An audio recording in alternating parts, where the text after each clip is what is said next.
Welcome to the guide, Exile. If you are watching this build guide after patch 3.5 Betrayal League, be sure to check the video description, written guide, and pinned comments for the updates on the build and for its current viability. Some items, mechanics, or skill selections may change in between patches, thus the build can differ from the video. So I was told that Shattering Steel was quite the disappointing skill, and browsing the internet, I read many horror stories on the forums on its dismal performance as their league starters. This got me to thinking that I should really take a look at this skill and maybe make a build around it. Now, like with all the other new skills, there have been many build variants around it. Some were going for elemental damage stacking, others focusing on impales, and some doing full physical to elemental conversion across all different ascendancies. For my rendition, I will be working with the Deadeye Ascendancy due to her excellence in projectile, attack speed, and accuracy scaling, and secondly, I will be dealing pure physical damage. This removes the need to be worrying about conversion methods, and frees up a large number of passive points to invest into more defense, because we will surely need it with the way this skill works. Speaking of which, let's cover this new Shattering Steel in more depth. Shattering Steel is a new attack projectile skill that was released in patch 3.5. It scales in a similar way to Spectral Throw, in that you use melee weapons to create projectiles rather than a ranged weapon. However, even though we are using melee weapons, we cannot use melee scalers such as the melee physical support gem. This is because the skill is only tagged with attack, projectile, and area scalers. Now, as a side note, the area scalers only count for the secondary stage of the shattering projectile. This makes scaling the damage much more restrictive, and on top of that, it only deals a lowly 49% of weapon base damage at level 20. This means we will need a lot of help to get the damage numbers up. Or will we? Shattering Steel has two stages. In the first stage, it fires a fast-traveling steel spear. Once this spear has traveled a certain distance or collided with a non-pierced enemy, it will move on to the second stage and shatter into a small area of effect. It is important to note that the projectile speed will only increase or decrease the time it takes for the projectile to reach the second stage and not actually increase its range. Area of effect will only increase or decrease the spread of the second stage and have no effect on the first stage. So you cannot really extend the reach of the skill, so to speak. However, we can greatly increase its overall spread and damage with more projectiles. Shattering Steel has the special wording, much like the new Ice Spear or Barrage, in that projectiles that it creates are fired in sequential order, expanding its spread horizontally with more projectiles when added. This means that all of the projectiles from one attack can hit the same target, as long as you stand close enough to the target to ensure that the complete spread is colliding with it. At its default functionality, this interaction brings our 49% base damage to about 147% base damage if we stand right on the face of an enemy, since the skill at its base fires 3 projectiles. So this means we want to stack projectiles and cozy right up to tough bosses with all of our splinters. We can do this quite effectively with Bell Timber Blades, a Dying Sun, and a Helmet Enchant to hit 10 projectiles in total. Now, as we discussed before, Shattering Steel has the secondary area of effect Shattering stage. It seems that this AoE from this stage can hit the same target that the original projectile already hit, thus getting a 2-for-1 hit effectively. This may or may not be unintended, and seems to be similar in the effect that Kinetic Blast has with its secondary explosions. So many people have discovered that the use of Fork can increase your damage beyond using Pierce or regular Impact, since you would get an extra AoE shattering on the same target at a small damage loss on the original projectile. I have tested this build with both Fork and Pierce, Pierce by the way of the Ascendancy point on the Deadeye, to examine if the damage numbers are better either way. It seems that in the end, with this rendition of the build, due to the Ascendancy points, target size, and number of projectiles, that both methods have nearly identical damage. You can see this in the footage shown against the Minotaur. So I will for now recommend the use of Pierce in the Ascendancy, since it leads to more comfortable gameplay and the possibility of the Fork interaction getting removed. So now that we've discussed all the nitty-gritty aspects of Shattering Steel, let's get on to the full summary.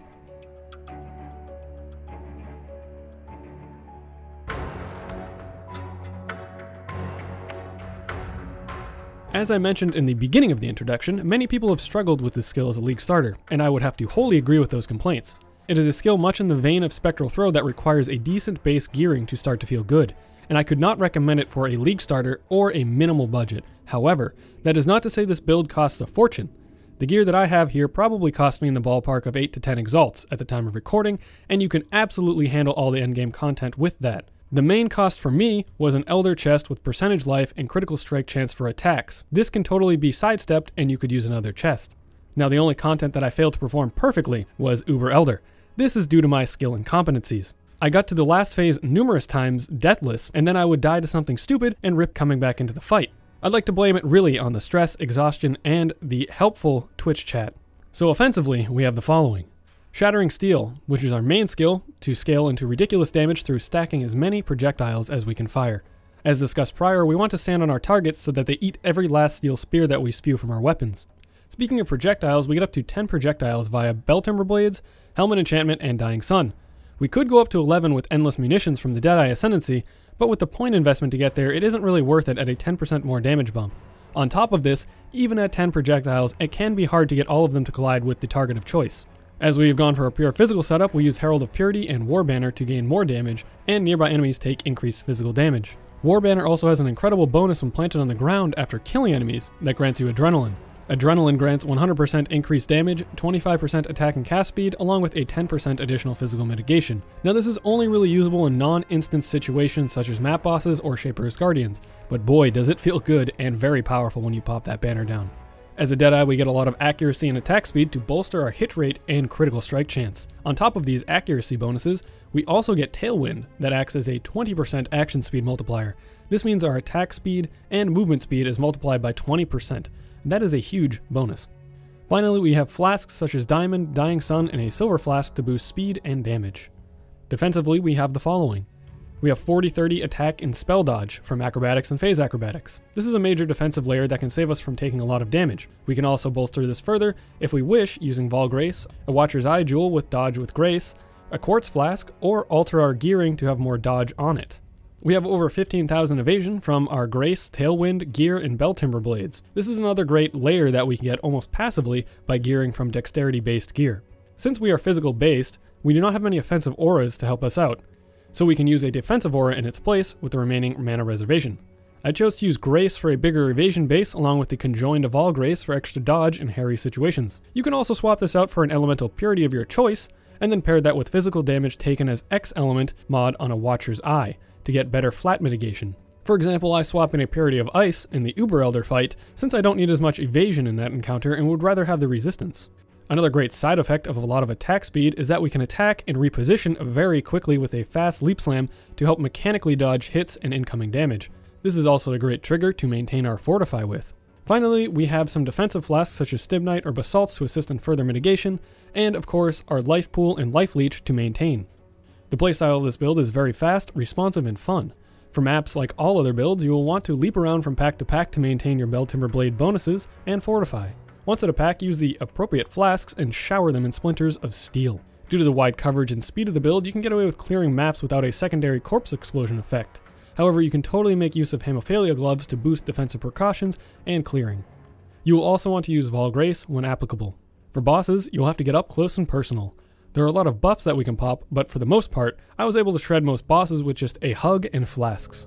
When you get to a boss, you'll want to leap slam right onto it, drop an Ancestral Protector, drop a War Banner, chug your flasks, and release projectiles. In most all scenarios, bosses will be gone faster than you're able to place your buffs. You can also make use of a Vol Double Strike here too. After you finish your bosses, don't forget to pick your banner back up by pressing the Banner Reserve again.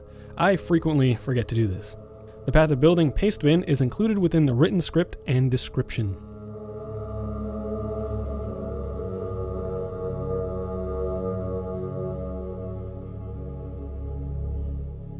I chose the Deadeye for my Ascendancy for its proficiency in attack speed, accuracy, and projectile specializations. Also because I have not gotten to play Deadeye since its rework, and it needed an excuse to play one.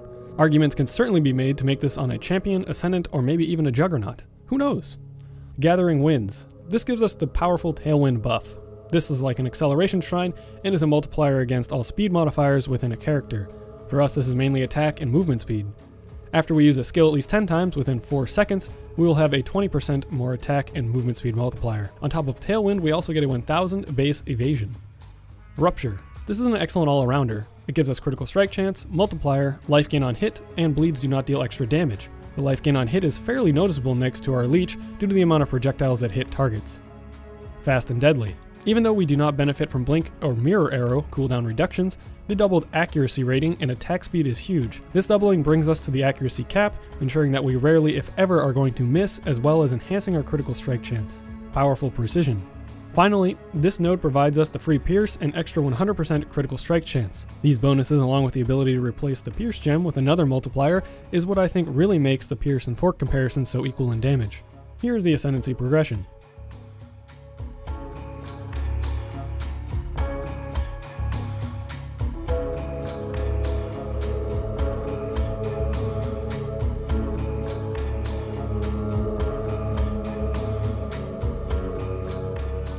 Here's the final passive tree. We take the following keystones: Acrobatics and Phase Acrobatics. These are massive components to our defensive layers.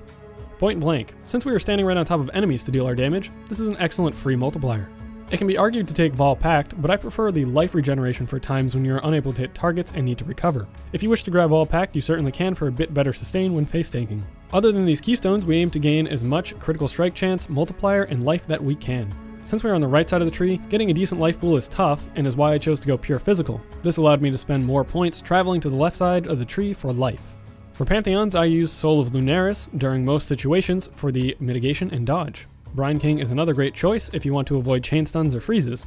For miners, Soul of Tukahama is very good, since we do spend a lot of time standing still on bosses. However, we do have to move every 4 seconds to maintain Belltimber Blade's bonuses, so you can certainly swap out these depending on your situation.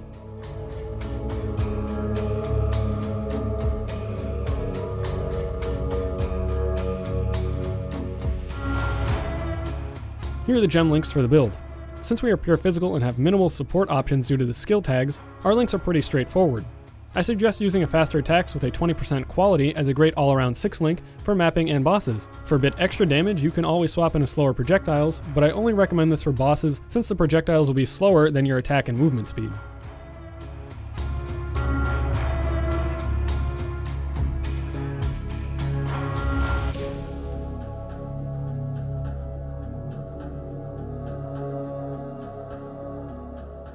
This is a great support to add in for more single target, and I really wasn't sure what else to add to the build. You could replace this with another cast when damage taken, curse, and golem if you desire.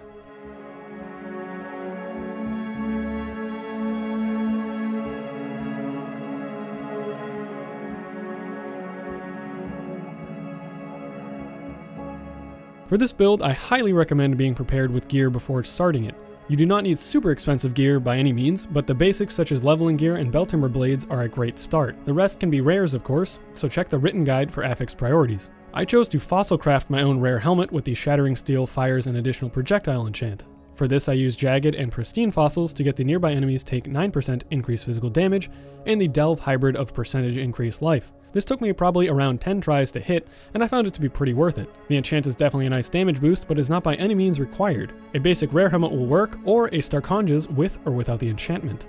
I found that a rare Elder chest would be a great investment here. We can get a lot of life, along with attacks have critical strike chance through Elder modifiers. These are the main affixes to look out for. I just so happened to come across this chest already 6-linked when searching for a base to craft. I picked it up for 6 exalts at the time and figured it would be way better than anything I'd end up crafting. You do not need the socketed attacks have less mana, that was just on the chest when I got it, and I was able to use the skill just fine on testing with a tabula. If you are, however, having mana sustain issues, you can always grab a jewel with +2 mana gained on hit by attacks. Since we are shotgunning so many projectiles, this will maintain quite well. If you cannot find or craft a decent Elder rare chest, a Belly of the Beast, Loreweave, Lionized Vision, or other high life rare chests are great options. There are 2 options I swap between with gloves. My main choice is Tomb Fists for the Intimidate, Life, and Jewel utility. These are great for endgame bossing and can perform very well in maps, since we have such good spread and we do not really need the secondary corpse explosions. However, if you do wish to have them, for mapping and general content, Hemophilias work excellently. However, since Hemophilias do not have life, and they do not really give you anything extra for bosses, I always found the Tomb Fist to be the better choice. The boots are a great place to fill in some resistances and life. You do not need to worry about movement speed since we have such a fast movement skill, so definitely prioritize life. The belt is the same gig as the boots. Try and get as much life and resistances as possible.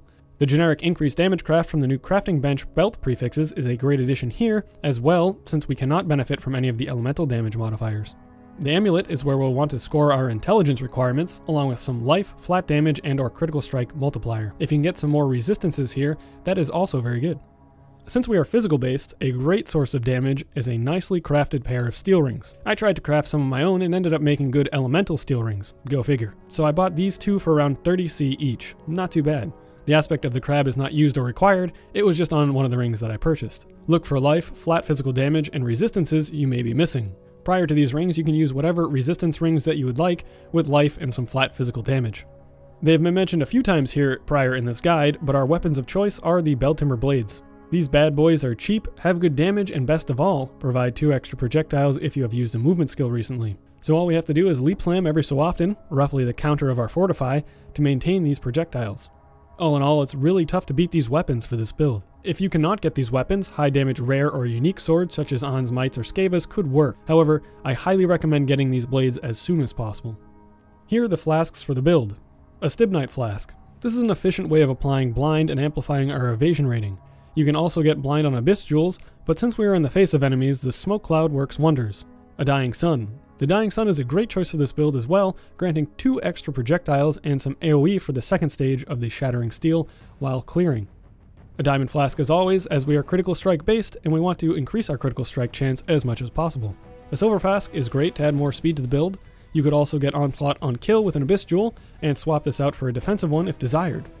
A Life Flask. Finally, the staple Life Flask for extra recovery when needed. For jewels, I will show examples used in my build within the video and leave the affix priority in the guide. I have also included searches for each jewel type within the guide. For rare jewels, you want to look for Life, Multiplier, and General Scalers. For Abyss jewels, you will want Flat Life, Multiplier, physical damage to swords, or attack speed if you can get it, and remember the utilities of Onslaught or Blind. For more information on leveling the build, be sure to check the written guide.